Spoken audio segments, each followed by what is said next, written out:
And I'd like to welcome all of you to the 32nd Annual Beautification Commission Awards Ceremony. Thank you for coming to help us recognize the beautification efforts in the city of Farmington Hills. Your program states our purpose and also lists our commission members, but I do want to recognize them. So I'll name them and they will stand and you can give them a little clap, I think. Jennifer Chin, she's at the table. Elsie McEwen, she's over here. Betty Poole. Carol Posby. Where's Carol? Oh, she's standing. And Rita Roberts.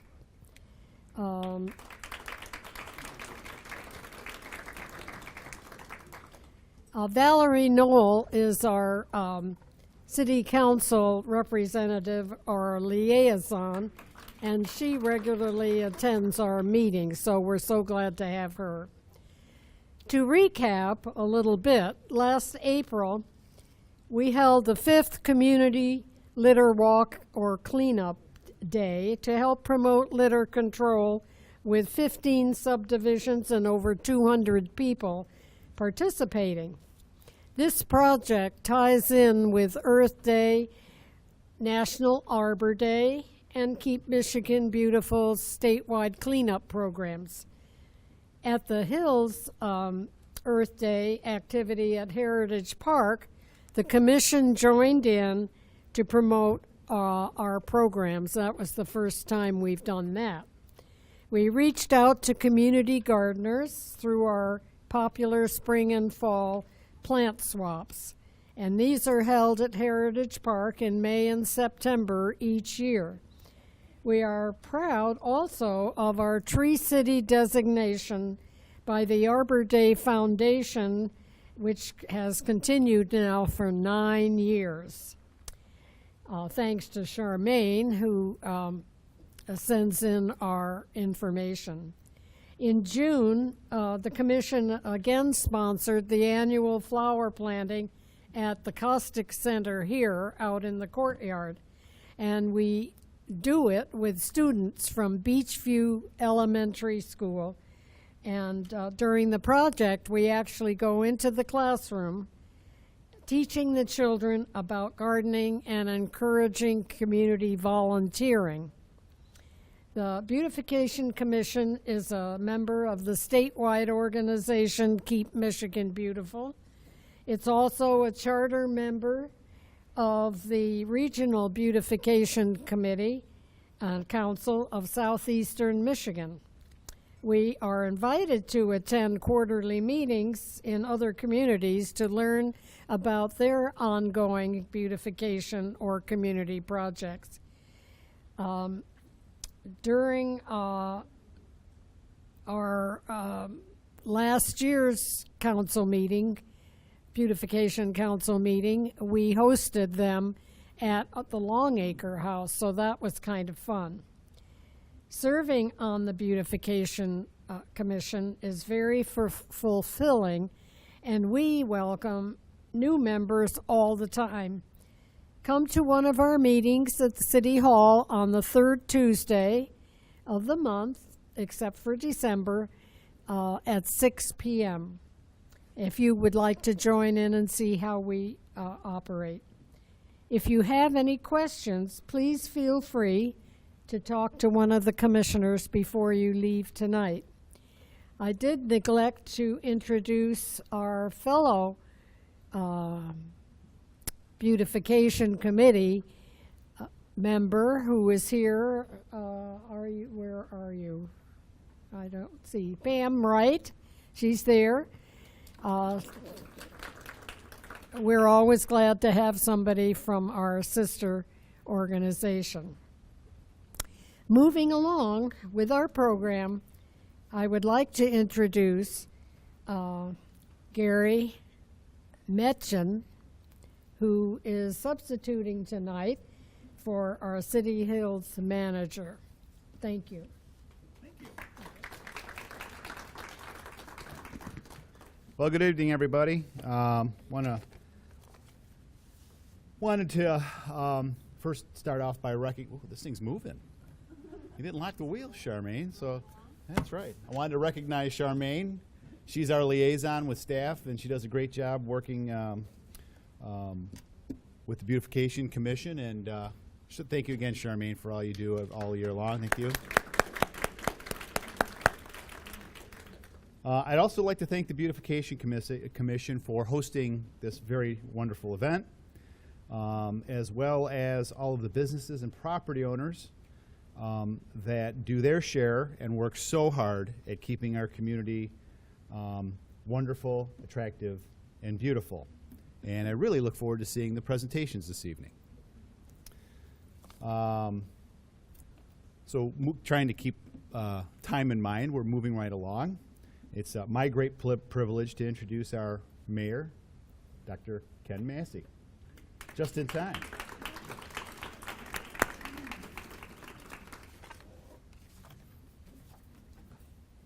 Thank you. Good evening, everyone. And we're here, obviously, to celebrate the 32nd Annual Beautification Awards, and I'm really appreciative of all the work that the Beautification Commission has been doing, both past and present, to make sure that our community stays vibrant and a great and beautiful place to enjoy it. So for more than 32 years, the Beautification Commission's performed that important role, making sure that Farmington Hills has both an awareness of the environment as well as staying a beautiful and vibrant community. So tonight we're here to honor the efforts of those who have helped make our community a more beautiful place in which to live and work. And recognition goes out to our businesses, to various organizations, our subdivision, condo associations, apartment entrances, places of worship, and so forth. And it really enhances our pride of ownership and as a place in which to live. It makes Farmington Hills residents, by having the beautification that we do, it ensures that Farmington Hills residents are proud to call our community home. So tonight we're going to be awarding the winners, and many deserve special attention. You're going to see an asterisk in the program next to the names of the continued excellence winners who have received awards for 10 years or more. We acknowledge and we commend those that have made beautification a priority in terms of their long-term and ongoing commitment. We have a guest speaker this evening, and that is Mary Gerstenberger. She's the Consumer Horticultural Coordinator from the Macomb MSU Extension Service, and will be presenting on evergreens in the landscape. Our city is known for its high quality of life, for its beautiful surroundings, and for the great work that this commission does. We say thank you very much. So, move on. Thank you very much.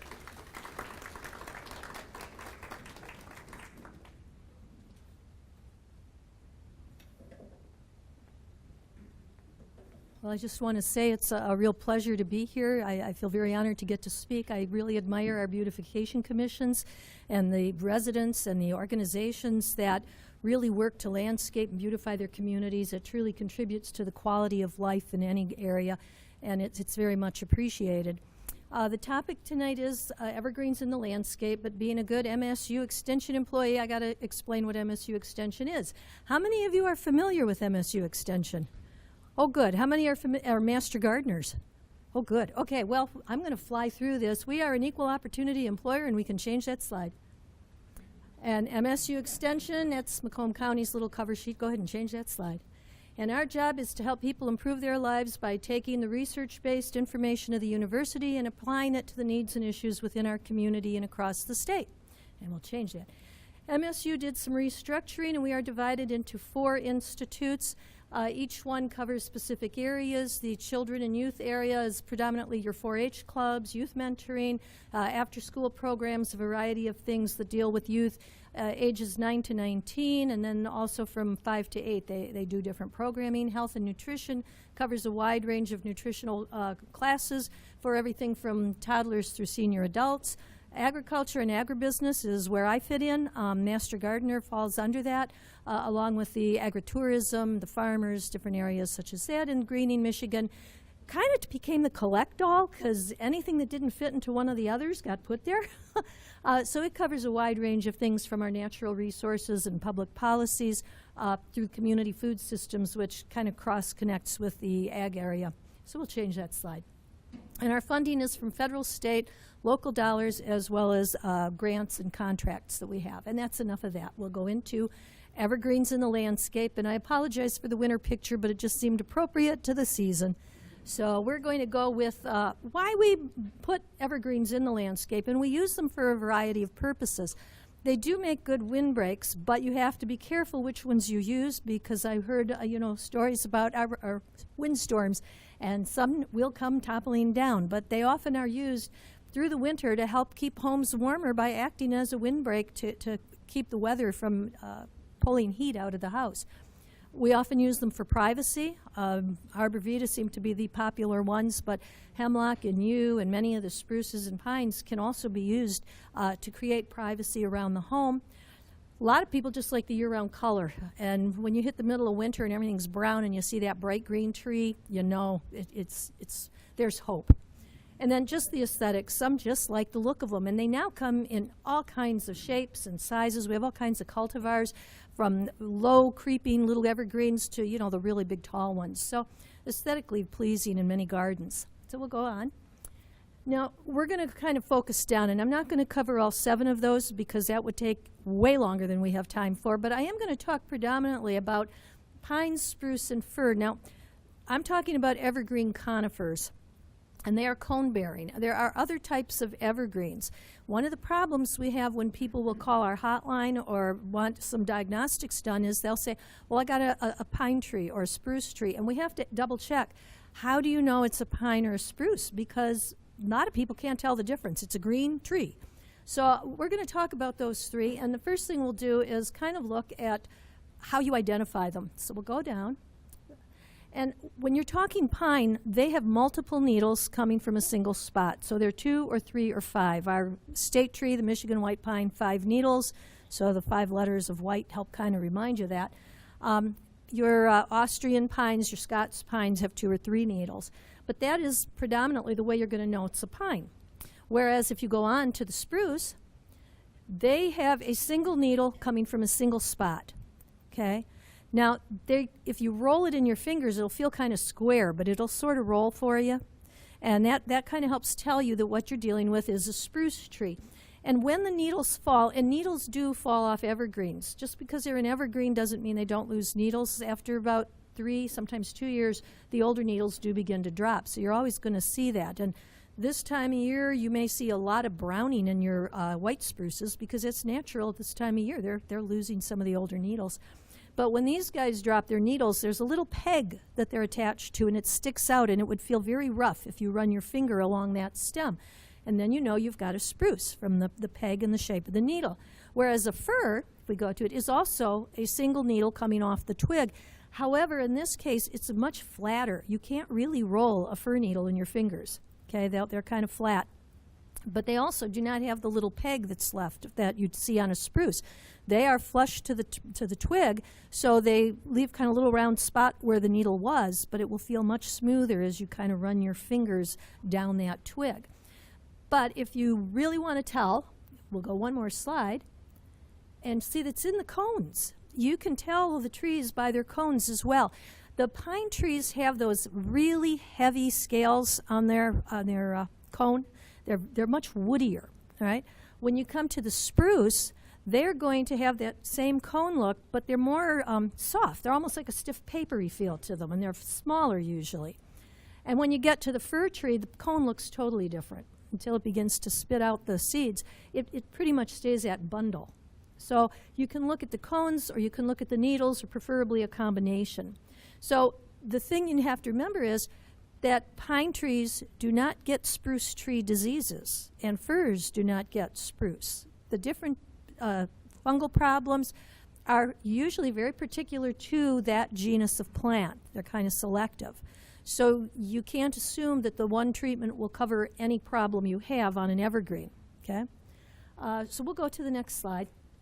So these are the concerns that a lot of people are addressing right now, and I thought that would probably be more of interest to you as to what's going on and how you may need to deal with it. So environmental stress is one of the first problems that our trees are having, and we'll talk a little more about that. The other problem is physical damage. When there's a storm and it breaks limbs, what does that do? Fungal issues and insect pests. So we'll go to the next one. When we look at pine, most of us are concerned about our eastern white pines because, you know, it's our state tree, and they're pretty and they're soft and they look really nice in the landscape. But they like a fertile, moist, somewhat acidic. In fact, most evergreens prefer a slightly acidic soil. And I'm not sure in this area, but in Macomb, we are alkaline. Most of our soils register above 7, which is neutral. So if you have not done a pH test and you're having issues, get a pH test. It could simply be that the soil is not acidic enough for that tree. But the acidity or the pH value affects how well a plant can pull up the nutrients. So if that's out of whack, the plant just can't get the nutrients it needs. It's never going to be a really healthy tree. So slightly acidic, well-drained soil, full sun. The white pines, yeah, they will tolerate some shade. If you've ever seen them in forests, they're kind of close together. They get a little shade. But they do not like hot and dry and infertile soil. And more likely the problems that we would have are compacted soils, alkaline soils, and heavy clay. How many have heavy clay soil? Yeah. So really, pines, they'll grow. I've got a pine that's been in our yard probably 20 years now, but I have to keep an eye on it because those are really not soils suited to that tree. And as it ages and it stresses more because it can't get the nutrients up that large tree, it is going to be more likely to develop problems. Our older pines and spruces seem to be more likely to develop problems at this point. So for the next one, the Colorado blue is the most noticeable issue that we're having, and normally they would look just beautiful. Bert Craig, the one who took that picture, he deals solely with evergreens and conifers, really great speaker on the subject. And what we're seeing is that they also like moist, well-drained, loamy to sandy loam soils. They will tolerate a little bit higher. You can get it up to 7.5, but that's not going to be its healthiest point. You're better off at 6 to 6.5. And if they're planted in really very sandy, where it drains and dries out really quickly, or very, very clay, where it stays wet for a great length of time, those trees are going to suffer. They're going to stress out. And then we get to firs, which really like colder climates. They tend to be doing better further north. But I picked the balsam fir because it's kind of a nice representative one. And they do prefer moist, cool, well-drained, and very acidic soils. Some can tolerate soils down to 3.5. None of our soils in Michigan are going to be like that. And they will take sun to partial shade. And they seem to have fewer problems. Firs do seem to have a little bit less issue right now. Most of the ones we're dealing with are in the pine and in the spruce family where there's problems. So we'll go on. And what causes some of the issues? Well, it can start with physical damage, okay? If there's storm damage and branches break, those open breaks need to be pruned and cleaned up. We don't really recommend painting over cuts on trees anymore. There's only a few that they do that on, but by and large, the tree will heal itself if you prune it in the correct location. So if there's storm damage and there's broken branches, you want to prune them, get a clean cut, make that look neater. Soil compaction is another problem. If heavy equipment, or even, I found that even following the same path with your lawnmower over and over will compact soil in those lines. So you really like to alternate the manner in which you're cutting your lawn. But soil compaction can really affect the roots and their ability to pull up nutrients and water. And then the other problems are really man-made when you don't plant it properly. A lot of people plant them too deep or too shallow, and then it exposes portions of the roots that can become susceptible to damage. The lawnmowers, weed whackers, when people get too close and they cut and they start cutting into the bark, they don't even realize they're doing that at times. Soon as you get a crack or an opening, that's a real good place for insects and fungal problems to develop. So you do need to maintain some distance from your trees. Don't weed whack right against them or run that lawnmower so it's actually bumping into the tree, because you're going to create some problems. And you do not volcano mulch. You can kind of see that poor tree and how they really, first, it is way too thick. if you get beyond 6 inches of mulch, you're going to smother your roots. They won't get oxygen. Normally about maybe 3 to 4 inches for the winter, but you don't want to put huge amounts of mulch. And you never put it right against the tree, because that bark is intended to be dry. And when you cake that mulch against it, it keeps it moist, which opens it to rot, to fungal problems. And when you get really deep mulch like that, little critters really enjoy nesting in that mulch. And they will nibble away at the bark of the tree. And they can literally girdle the tree, and come spring, you've got a dead tree. And you do need to be aware, trees will feed off the nutrients that are still stored in the bark and in the branches.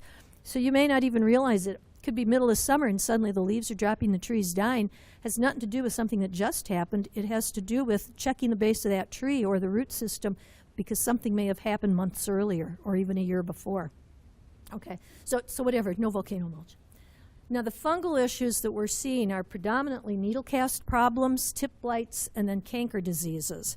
And there are a wide range of needle cast problems. They've got one they call SNEED, sudden needle drop. They don't know what is causing it. It simply could be a combination of fungus they see on the branches, but they just start dropping needles, and not just the interior where they normally do. It goes right out to the ends of the branches.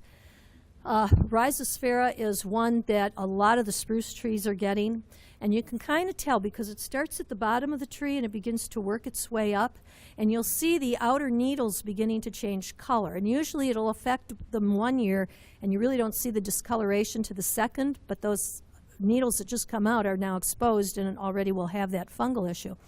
So when people bring in a sample and they want to know why their tree is dying, and I don't know if you can see it real well, but the bottom left-hand side there kind of shows really dead branches going up the base. That every time it rains, when the humidity's right, those fungal spores will work their way right up the tree, and you can keep pruning branches, but you're going to keep having it go up. You need to treat, and fungicides do not kill a fungus. They simply prevent it from growing on the new growth. So it will often require 2 or 3 years or more of applying a fungicide to really eliminate the problem from the tree, because of the fact that, you know, if it's already infected, it's not going to do anything. It'll still show those signs and symptoms. And what we have to look for to try and help identify what fungus it is, on the needles themselves, when they're healthy, you see little dotted white lines, and that's the stomata, and they're breathing through that, and that's great. But when they develop fungal problems, usually where they should have those nice white lines, you see those black spots. Now, Rhizosphaera is going to have those neat, round, little black spots. They call it pycnidia, and those are the spores that are developing. Stigmina is another one that can cause needle drop, and when we look at it, it's like fuzzy spots going up the needle. So it really does take looking at and determining what the problem is, and then you can decide how to treat from there. Tip blights, just like they say, they start at the tip and work their way in. Dieback on the interior of an evergreen, not abnormal. Dieback on the outer points, yeah, that's not right. So those are the things you got to watch for. And canker diseases are the things that will cause oozing on the tree. They're usually like a sunken spot. There's a couple of different cankers that the spruces and the pines are getting. So you really have to investigate the trunk to the top. Don't just look at the end of the branch where it's dying, but really investigate your tree. So insect issues. Galls, there's a couple of galls that do affect the spruce. Coulee spruce gall is the one at the top on the right. There's also an eastern spruce gall, looks more like a pineapple on the end of your branch. But basically that's caused by an insect. They sting the branch and it causes a swelling, so that's where the eggs are protected, and then the new ones come out and kind of repeats.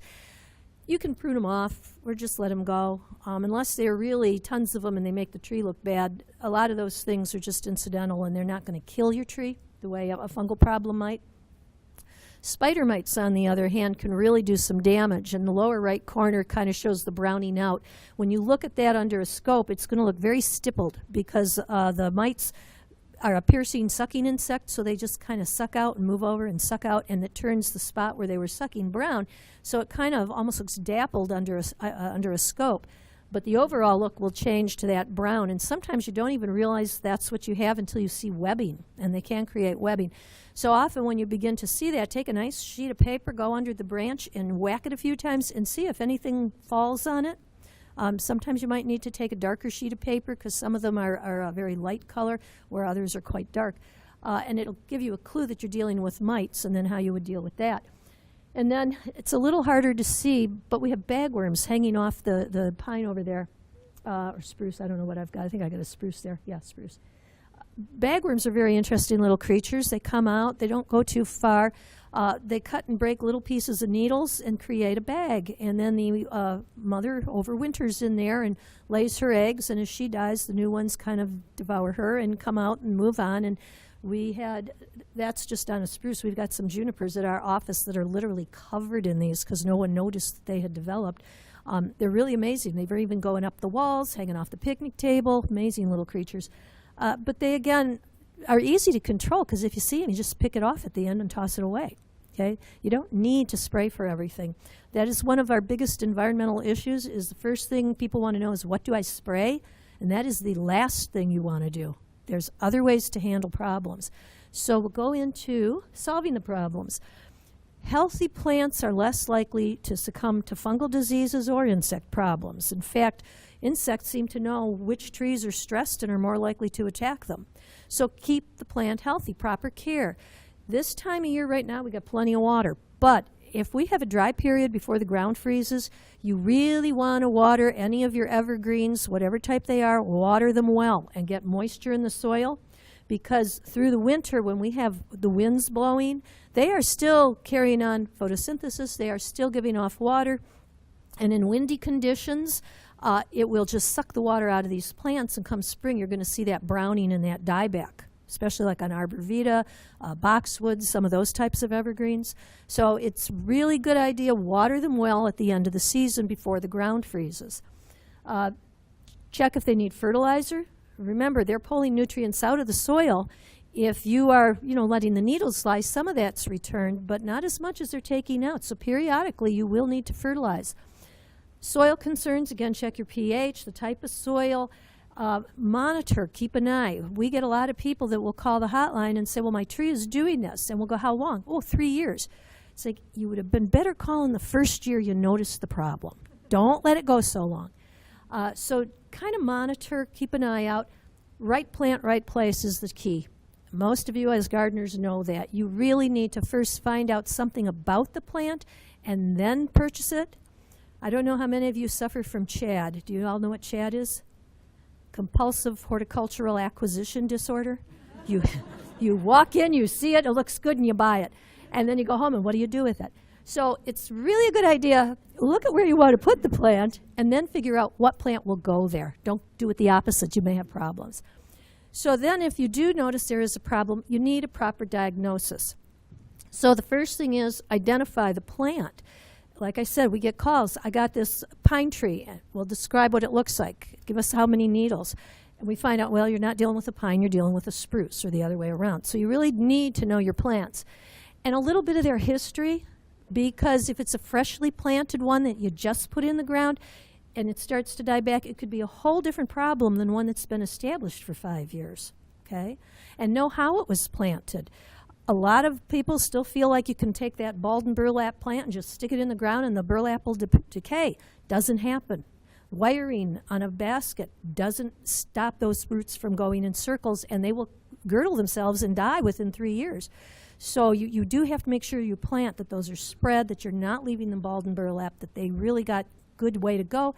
And when you do plant them, especially in a clay soil, don't create a hole and stick it in with different type of soil, because you're creating a bathtub and the water will just drain into that hole and drown and rot your roots. You really need to go about twice the size of your root ball, and when you amend the soil, replace it with a majority of what type of soil you dug out of the hole. Otherwise, the roots are not going to want to go into a soil they don't recognize or that isn't as healthy as what's right there. So it does require knowing how you're planting them. So the timing of the problem, how long it's lasted, it only seems to show up this time of year, it's only doing something that time of year, helps diagnose what's going on. And the location. If you have a problem on an evergreen starting at the top of the tree, and it's a tall tree, odds are it's more likely to be insect than fungus. Okay? If you see it scattered through the tree, it could be fungal, it could be insect. If it starts on the lower branches, it's probably fungal. Okay?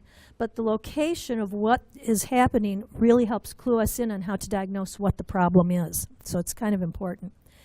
And then your proper treatment. Physical, prune off a branch, pull off a bug, okay? It's just doing something that doesn't require any more than proper care and maintenance. Biological, we do now have more insects and bacteria that can be used that are natural predators, or you can purchase natural insect predators that will help control populations. So they reduce it. They may not eliminate it, but you won't see as big a problem. And, you know, what's our tolerance level? Does it have to be picture perfect without a single hole? Or can we tolerate a few holes in diversity in our insects? Because we do need them. It really matters to the environment, that diversity. And then the last one you go to is chemical. And again, you need to identify the problem to know the correct chemical to use to kill or destroy or eliminate the problem. Some insects that we want to kill, we go out and we buy a broad range killer, and we're killing our pollinators, or we're spraying something that's broad range when our flowers are in bloom and it's killing the pollinators on the flowers. You really have to look at the timing, sometimes the time of day, the weather conditions, read the label. In fact, if it's the only thing I get across to you tonight is read the label.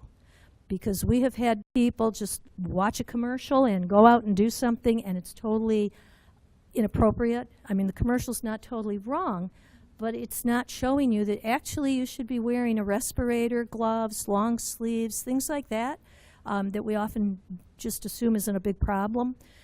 There's caution and warning and danger notices on those labels. It tells you whether or not it could be harmful to your pets or to the water or fish in the water. It will tell you how far from open waters you can use certain chemicals. And know and understand your herbicides as well. Broadleaf will only kill broadleaf dicot plants. Grass killers will only kill monocots. If you use a grass killer in an iris or daylily bed, you're going to kill the iris and the daylily too.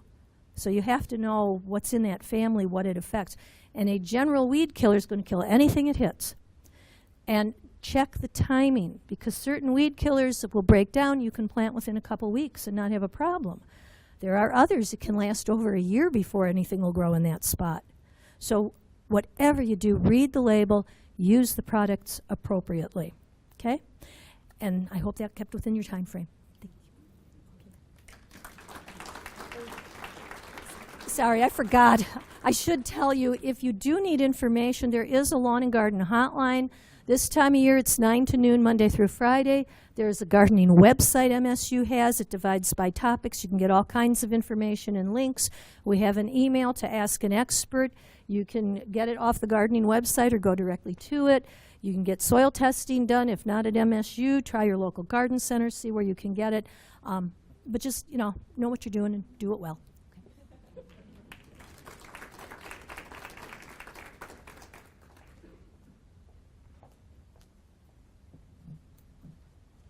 Very nice and very informative, Mary. Thanks very much for that information. Good evening. I'm Carol Posby, co-chair of the Farmington Hills Beautification Commission.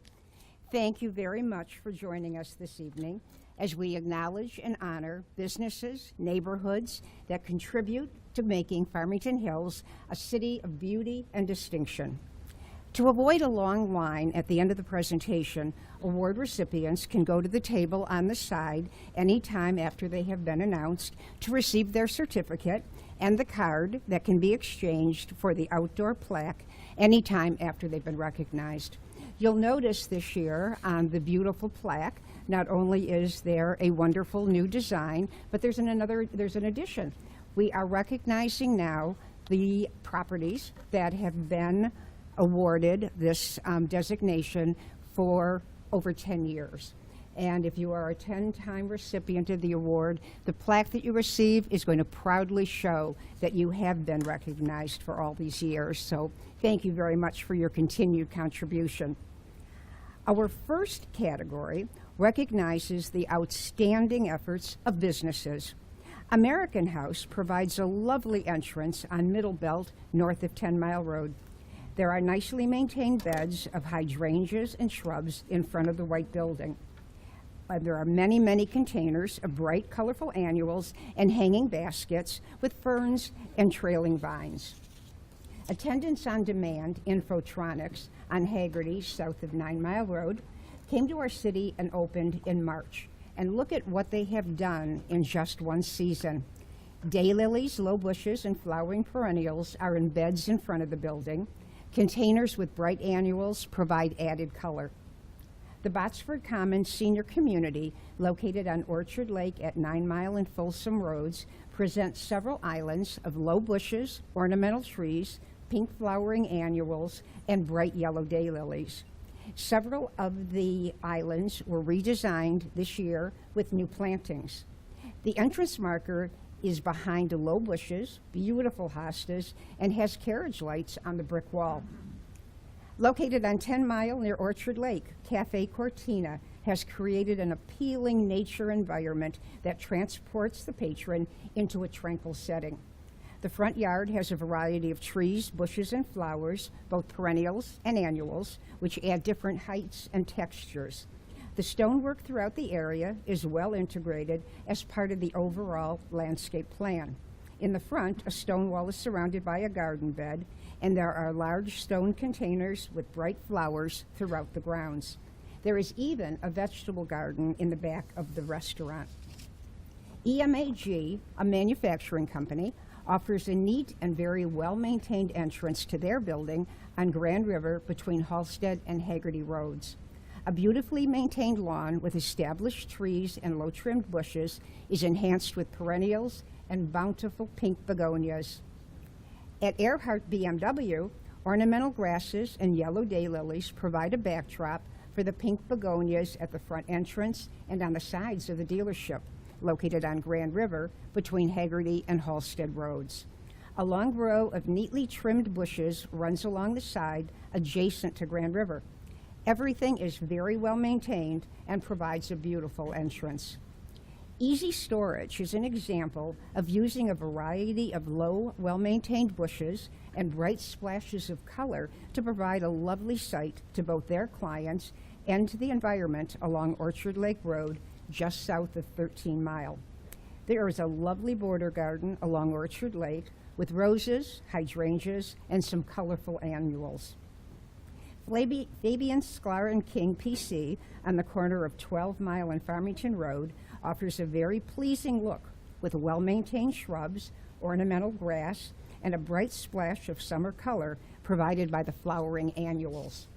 Beautiful trees and meticulously trimmed shrubbery provide a backdrop for the center island of begonias, hostas, butterfly plants, and crabapple trees, and large containers overflow with beautifully cared for flowering plants. Halsted Place at 13 Mile and Halsted Road has entrance signs and a lovely mix of trees, flowering bushes, and hostas, along with annual and perennial flowers at both entrances. Islands of pink, red, and white begonias, rose bushes, and ornamental grass cheerfully greet visitors and provide a feeling of tranquility to the complex.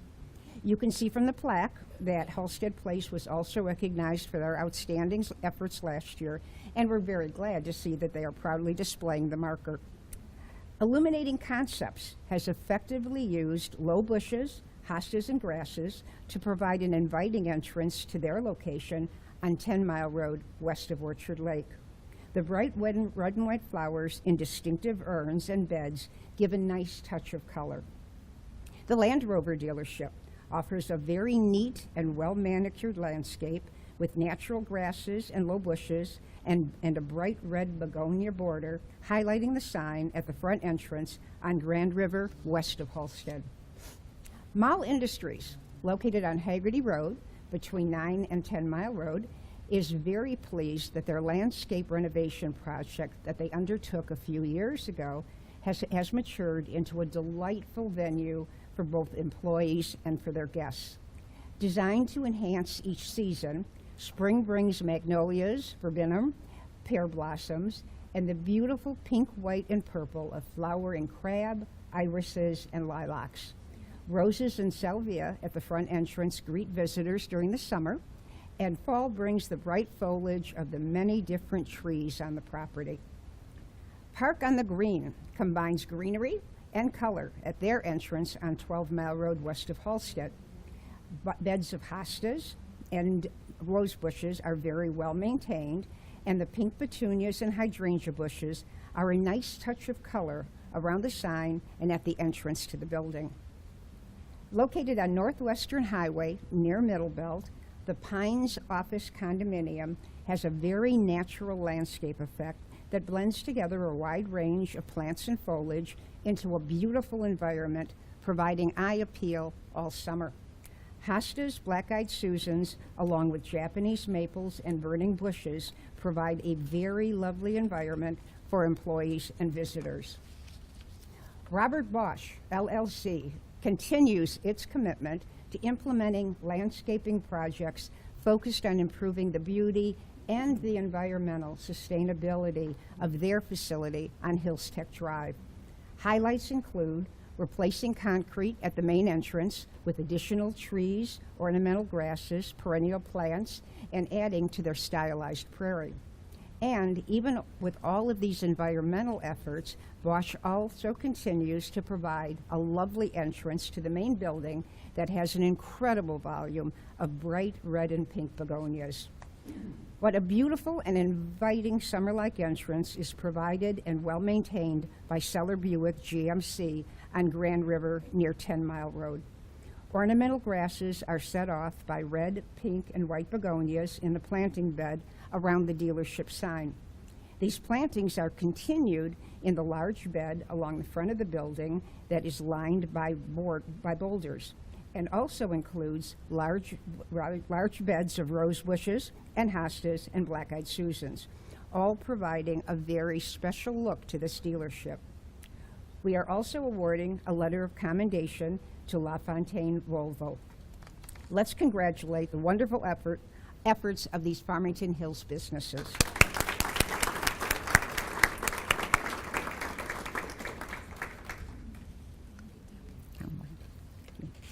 Hopefully that will help.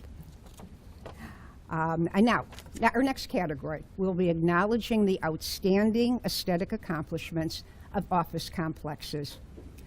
Arboretum Office Building has a large stone sign at the entrance to the building on 12 Mile Road east of Drake that is surrounded by bright purple impatiens and red begonias. Islands around the building have daylilies, hostas, rose bushes, and birch trees. These lovely plantings are reflected in the windows, enhancing the overall effect. There is also a courtyard with planters that are maintained by the office staff. Brookfield Office Park, Buildings 1 and 2 at Northwestern Highway in Middlebelt, provides a very inviting entrance to the complex with ornamental trees and boulders as a backdrop for very colorful seasonal begonias, all providing dimension to the landscape. Begonias and black-eyed Susans extend beyond the entrance to areas along the sidewalk and really pop against the lush green grass and the spruce trees. There is also a park-like setting in back with benches for employees and visitors to sit and enjoy the beautiful environment. This park-like setting carries over to Brookfield Office Building 3, also located on Northwestern and Middlebelt. The entrance marker and entrance roads are lined with beds of bright pink and purple impatiens with an attractive border of boulders, and many large trees are throughout the complex. The area is well maintained, including a fresh new surface to the parking area. Farmington Hills Corporate Center 1 at Haggerty and 8 Mile Road has chosen perennial plants of hostas, ornamental grass, purple elephant ears, daylilies, and ivy, enhanced with bright pink and white begonias, providing a lovely entrance to the complex. There is a very effective use of ornamental grasses along the sides of the building. Farmington Hills Corporate Center 2, also at Haggerty and 8 Mile, has bountiful mounds of pink and white begonias, providing a very eye-catching border to the sign at the entrance to the building. And there are hostas thriving in the shady areas, very nicely maintained. Friedman Corporate Office on 12 Mile Road east of Drake has several well-maintained islands throughout the complex that have trees, low bushes, and pink begonias. These begonias, along with flowering rose bushes, hostas, and daylilies, provide a lovely entrance for visitors to the complex. North Valley 1 at Northwestern and 13 Mile is another beautifully maintained office entryway. Hosta's Black-Eyed Susans, ivy, majestic evergreens, along with large groupings of pink and white begonias, provides a very neat and inviting look for this complex. Boulders have been added and used as part of the overall landscape design. North Valley 2 has a park-like feel that is provided by the beautiful pine trees throughout the complex, which provide a backdrop for the pink and white perennials and lovely groupings of daylilies, black-eyed Susans, and Rose of Sharon. We are pleased to recognize Superior Family Dental for creatively using bright summer flowers and a range of greenery to enhance a facility that lacks much planting space at 10 Mile and Orchard Lake. I'm sorry, at 13 Mile and Orchard Lake. The entrance to the office is highlighted with bright annuals in large flower boxes on both sides of the entrance. The red and white flowers are certainly appropriate since Superior Family Dental is the official team dentist of the Detroit Red Wings. At the door, large containers of red petunias and colitas help to take the focus off the fact that one is going to the dentist. Trott Office Building uses a unique range of flowering plants, ornamental trees, shrubs, and boulders to create a park-like feel to the office complex right in the heart of our city at Northwestern Highway and Middle Belt. The annual flowers include coneflowers, daylilies, and hostas, tall grasses, and bright splashes of pink begonias, all with an impressive flagstone border. Creative planting beds surround the building, including an area for employees to enjoy on a beautiful summer day. Ward Eagle Office Center, located on 14 Mile and Middle Belt, is another example of landscaping that succeeds in creating a breathtaking view as people enter the building. The lovely Japanese maple at the front door is surrounded by hostas, and variegated begonias, red geraniums, and daylilies provide a bright splash of color. The lovely landscaping, though, doesn't stop at the entrance. It's also extended to the side entrance and along the parking area. A letter of commendation is also provided to Nottingham Associates. Let's please acknowledge these outstanding office buildings. Next, we have two shopping centers that provide very pleasing and impressive landscape designs. Located on Orchard Lake Road, south of 14 Mile, Hunter Square Shopping Center is a very impressive example of landscaping and maintenance that enhances the overall look and appeal of a property. Large islands of bright, colorful annuals, rose bushes, and low shrubs are at each entrance and located throughout the very large parking area. And what an inviting main entrance road, lined with beautiful, bountiful trees. Throughout the complex, at the store entrances, there are large containers with large shrubs and beautiful trailing purple petunias. All aspects of this shopping center are beautifully maintained. Marketplace Specialty has done an excellent job of providing eye-catching landscaping in a limited amount of space. Islands of purple alyssum and red begonias with stone borders are along the entrance on Orchard Lake between 12 and 13 Mile roads. That design is also done in a large area at the driveway entrance. It certainly provides a lovely sight on such a busy road. What a great job done by these two shopping centers. I would now like to introduce Mary Martin, Executive Director of the Greater Farmington Area Chamber of Commerce, to present the special Chamber of Commerce Award. My name is Mary. Thank you, Carol. That was very nice. So I am here to present the Greater Farmington Area Chamber of Commerce Beautification Award. This award tonight will be presented to Attendance on Demand. I want to give you a brief history of the property. At this point, the property was purchased in late 2016, and the occupancy took place in March of this year. The entire building was renovated inside and out. The work was not only completed by contractors, but it was also done with the help and the pride of the employees and their families. The entrance, I think, really caught the eye of the commission, with the beautiful large containers showcasing dramatic annuals and the well-planned shrubs, trees, and use of elegant color. The property itself promotes employee well-being and is welcoming to visitors. Attendance on Demand believes that creating a beautiful outdoor space for employee promotes creativity. It reduces stress and increases employee productivity. The landscaping at the building was planned with these goals in mind, and the interior has an open layout allowing for unobstructed views to the outside. The grounds were designed for low maintenance while also being very attractive. The planters at the building entrance were customized to match the industrial theme of the interior, carrying the inside theme into the outdoors. The colors around the entrance were also chosen to direct your eye to the front door, welcoming anyone who enters. There are outdoor employee picnic areas, inviting employees to relax and collaborate or just to recharge.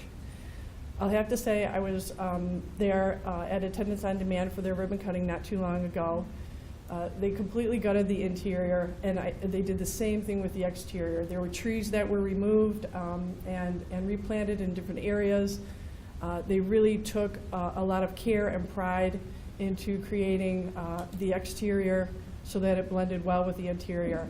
I found that the employees I spoke with were just so happy with the environment and to work there. It gave much of a very relaxed presence for the employees and for us as guests to come into the building.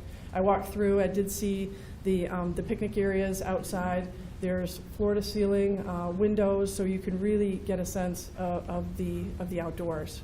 So with that being said, I'd like to invite Chris Ciapala, President and CEO, David Herring, Project and Facilities Manager, and Mary Carol Herring, Garden Expressions Unlimited, to receive this award.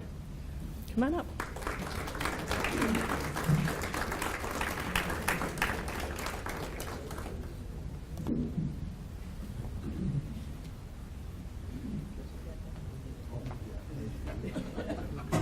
Great job, Chris. That was really cool. Thank you very much. Beautiful job, Mary Carol.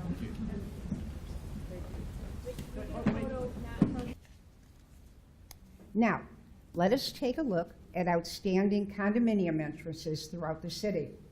Chestnut Ridge, located on Halsted Road, north of 12 Mile, has a long natural stone wall with copper-top pillars that provides a backdrop for a large display of beautiful pink, red, and white begonias in front of low yews.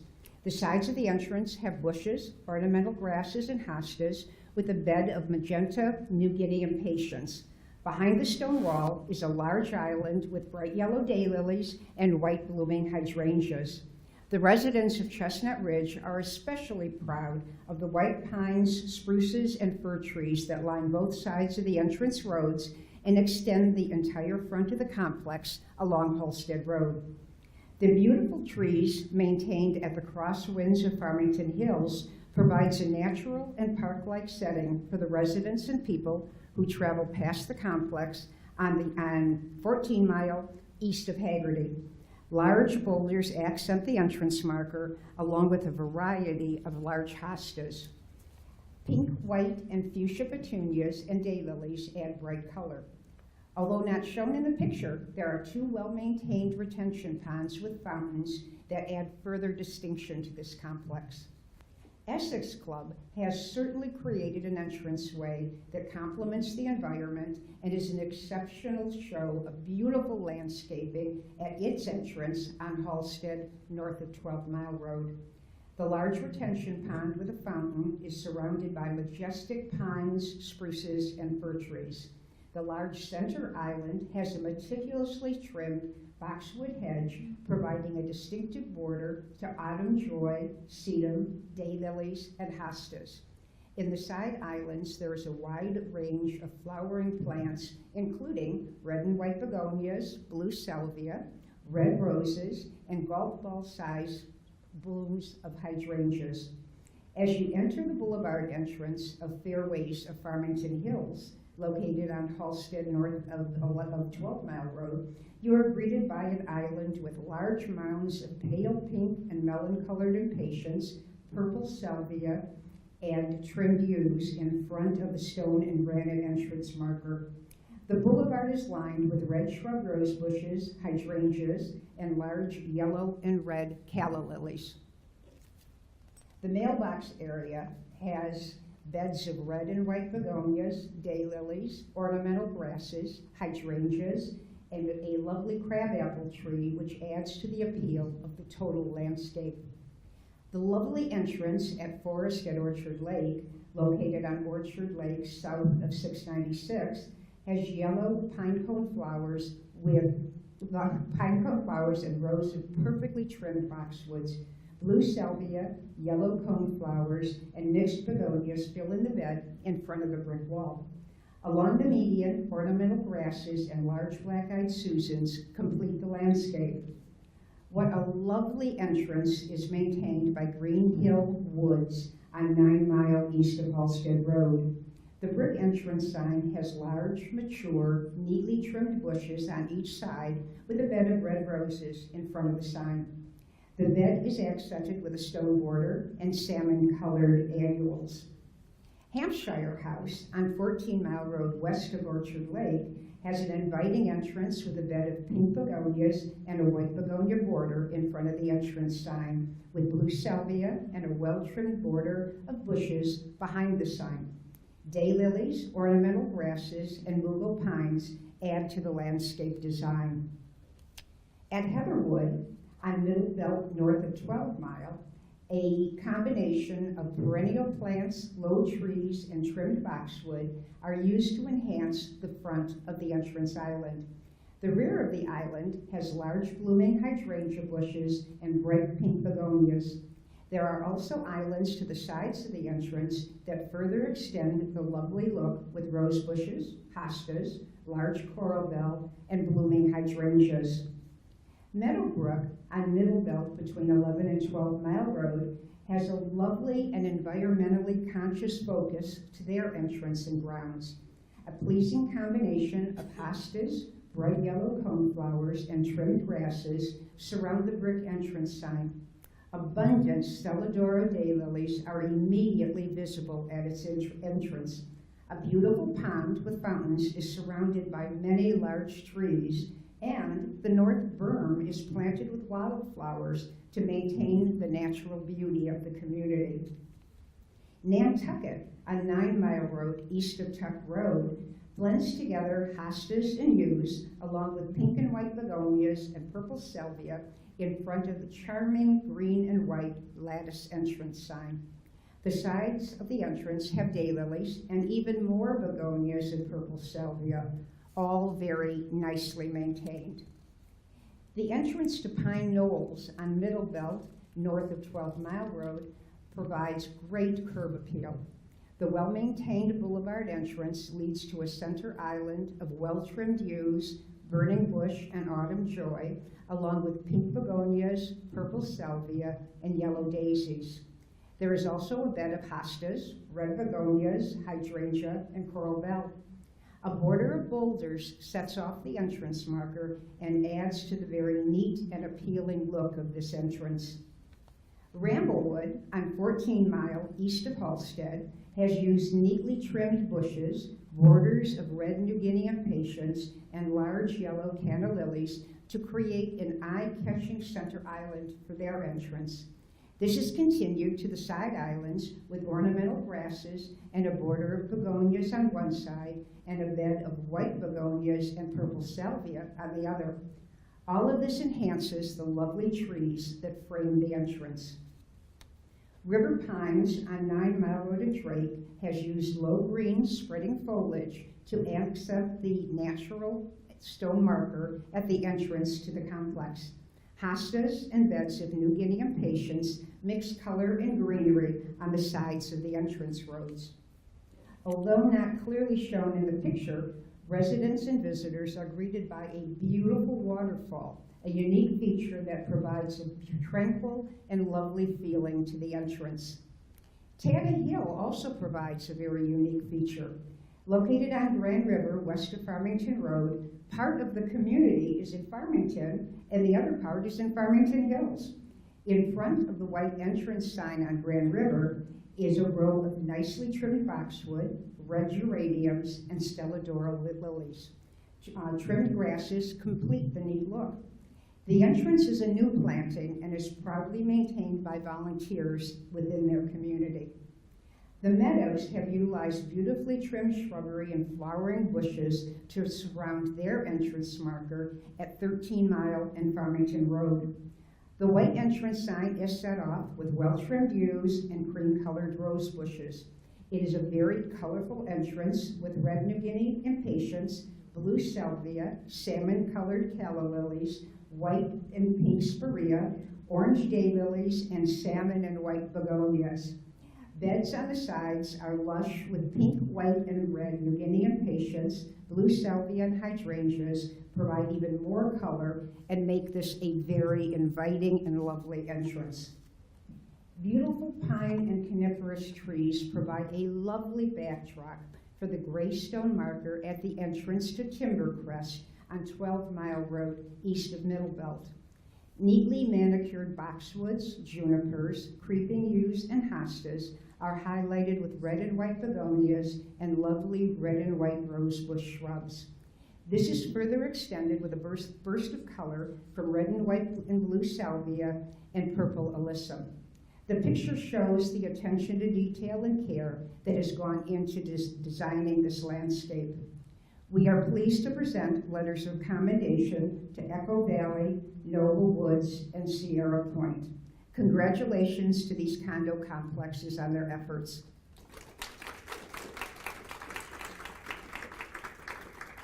Next, Beautification Commissioner Betty Poole will present the Special Beautification Commissioner Award for Excellence. Thank you, Carol. Good evening. It's so nice to see everybody here. Before I give out the award, I want to say thank you for helping make our community as beautiful as it is. I'm a gardener, and a lot of my friends are gardeners, and we've noticed how nicely they're kept, how well they're planted. They're beautiful all around the community, and we want to say thank you.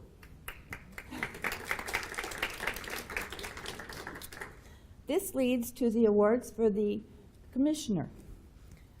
Fairways of Farmington Hills, they start out with their annuals in the front of the beds, then they have nice shrubs in back of them, and over by their mailboxes there's a couple beautiful beds of annuals and perennials and grasses, very pretty, but you have to kind of go back in to see it. At this time, I would like to call Mr. Troutman up to receive the award.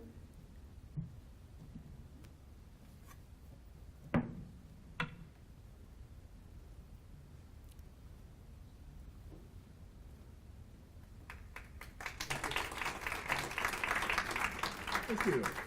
You're very welcome. I can't shake hands. Okay. Now we can. Thank you very much. You're very welcome. Well, I think thank you you. have some words to say? Well, if Did you you, want me to, I don't need to. There's not a lot to say. Well, first of all, I'd like to thank the mayor and also Mr. Macy, Ken Massey, and then also Dave Boyer, but I didn't see him, for supporting this. It's very nice. It's a lot of fun. Actually, it's fun to come home and drive into an area that's very nice. And I know all of you know that because that's why you're here. But I would like to say I could take a lot of credit for it, but I really can't. We're smart enough to hire a company to come in and take care of us. Judy Shapiro of Shapiro and Brothers Designs come in each month, each year. We give them a clean slate. They design it. They fix it. They do a nice job for us. And they maintain it throughout the year. So thank you to Judy, and thank you very much for recognizing us. Thank you. Thank you. Now I would like to have our newest member, Jennifer Chin, will come up and give the remaining awards.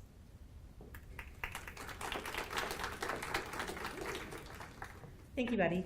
Good evening. Let's complete the tour of our beautiful city that began with Carol. The next category is renovations and environmental sensitivity.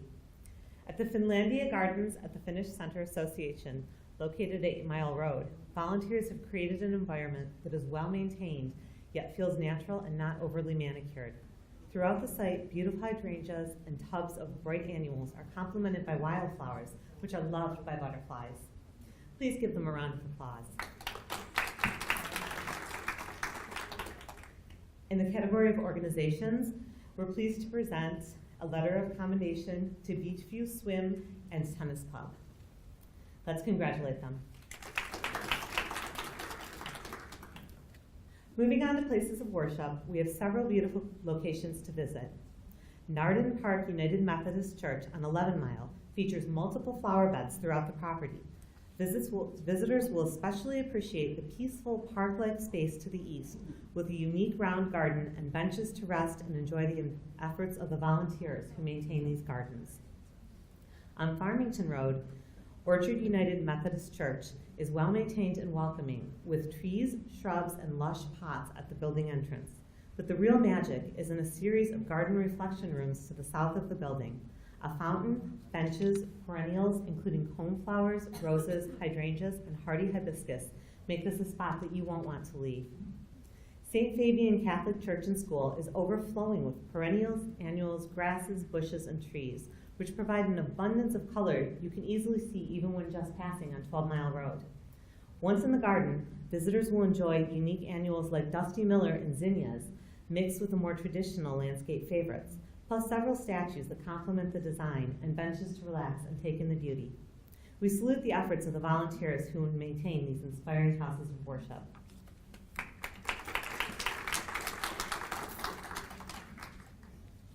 In the category of apartment entrances, a letter of commendation goes to Carrington Place. Congratulations. Our final location on the tour is subdivision entrances. At Applebrook on Halsted north of 8 Mile, a neatly trimmed boxwood hedge border is a lovely backdrop for large hostas, hydrangea, sedum, and purple petunias on 2 islands and at the entrance marker. Barrington Green on 12 Mile west of Drake features a pleasing mix of annuals, perennials, and shrubs, including begonias, sedum, lilies, and sage. A green and gold entrance sign is complemented by several shades of red and pink in the foliage and blooms.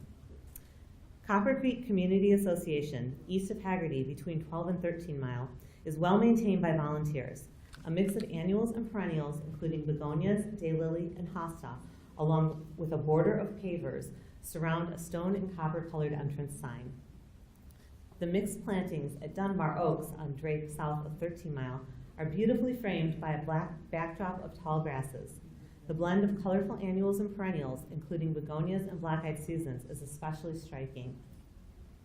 The entrance gardens at Farmington Brook Subdivision, east off Haggerty and north of 12 Mile, open with a very pleasant assortment of multicolored begonias, followed by sedum, coneflowers, daylilies, grasses, and shrubs. The entrance marker, a large carved boulder, adds to their natural feel. At Farmington Ridge, Glens, and Groves, a similar classic green and gold look to the entrance signs ties together these 3 entrances. A variety of annuals and a rainbow of colors adds a wonderful pop to the more traditional mix of roses, perennials, shrubs, and grasses. Volunteers recently landscaped the 4 entrances to Farmington Square near 9 Mile and Halsted. Roses, rudbeckia, and black-eyed Susans provide colorful blooms, while large hostas enhance the entrance sign. It will be exciting next year to see how these new gardens grow and mature. The stone entrance sign at Green Valley Estates is surrounded by large boulders, providing structural interest in the beds of hostas, evergreen shrubs, and large ornamental grasses.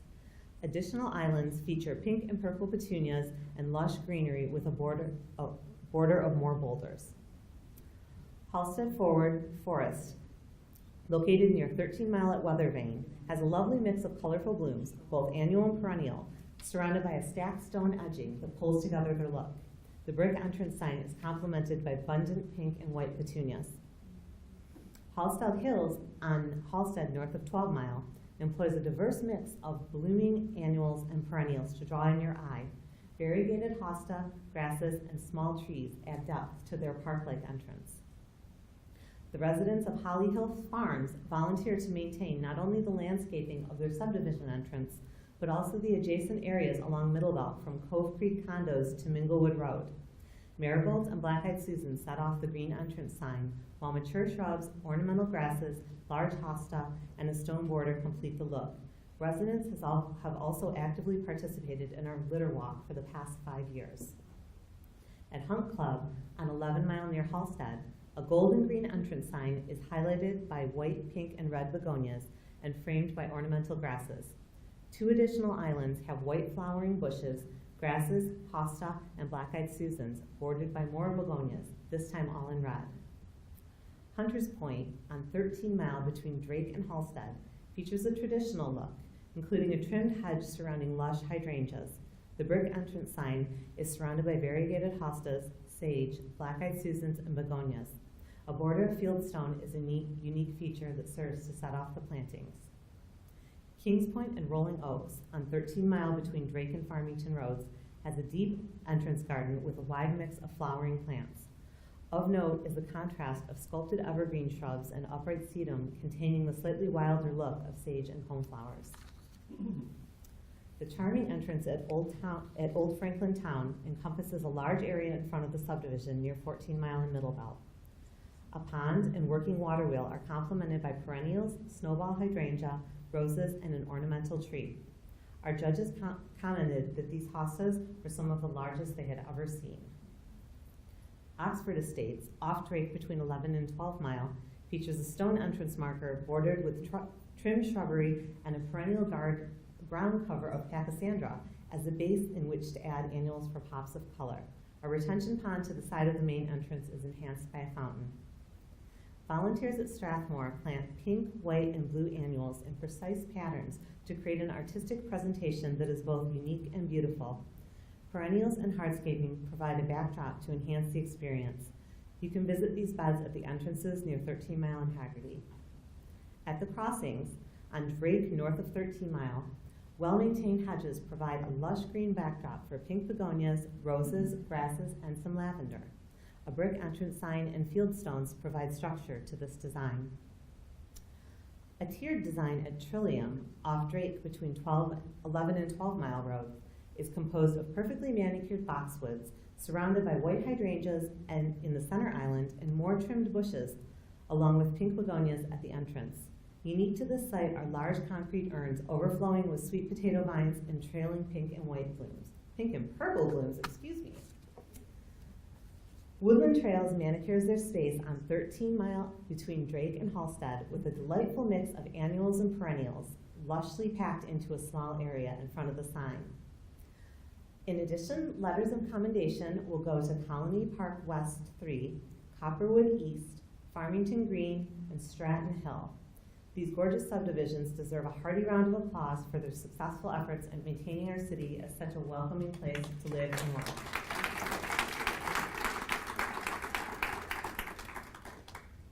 This concludes our tour, and I'll turn the mic over to Carol to close our presentation.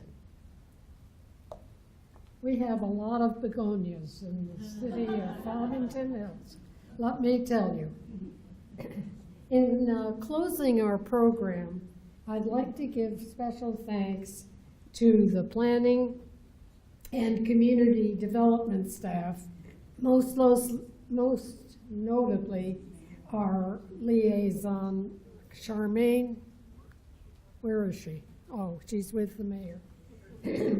Charmaine Kettler-Schmolt and her assistant, Jerry LaBelle, in the back. Also, we're very appreciative of the Special Services and Video Division, who fussed for the sound tonight, helping us with this ceremony, its preparation and presentation. I don't know when, but somewhere after tonight, you can find us on TV, I think. At least I have people coming up to me saying, I saw you on TV. And I'm thinking, when was that? And it might have been 2 years ago, who knows. We especially appreciate the help of the Caustic Center staff. Commissioner Betty Poole has again chaired our awards program. Betty, stand up. She's also the head gardener at the Warner Mansion and in Farmington, and she's the president of the Farmington Garden Club. So we like her knowledge on the commission.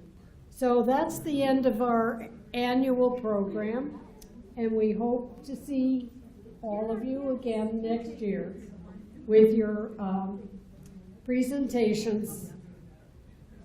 And I don't know if anybody has anything else to say, but thank you again. And thanks to our guest speaker, Mary.